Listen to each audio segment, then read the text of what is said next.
حضرت ابو بکر رضی اللہ عنہ جب خلیفہ ہوئے تو بیت المال سے آپ کے لیے سالانہ 2500 درہم مقرر ہوئے، جو ہمارے یہاں کے حساب سے تقریباً 625 روپے ہوتے ہیں۔ اسی پر آپ کا گزارا تھا۔ ایک روز بیوی نے کہا کہ میٹھا کھانے کو طبیعت چاہتی ہے۔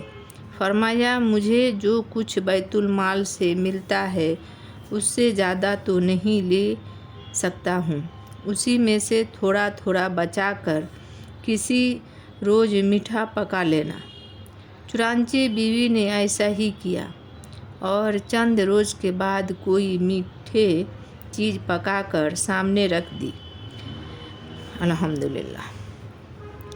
آپ نے فرمایا کہ روزانہ تم کتنا بچاتی رہی ہو؟ انہوں نے کوئی خاص مقدار بیان کر دی، جو آدھا پیسے روز کے قریب ہوگی۔ الحمدللہ۔ اس پر آپ نے بیت المال کو لکھ کر بھیجا کہ میرے وظیفہ میں سے مستقل اتنی مقدار کم کر دی جائے، کیونکہ میٹھا کھائے بغیر بھی گزارا ہو سکتا ہے، اور اہلیہ نے جو کچھ جمع کیا تھا وہ بھی بیت المال میں جمع کر دیا۔ الحمدللہ۔ سب بخیر۔ السلام علیکم ورحمۃ اللہ وبرکاتہ۔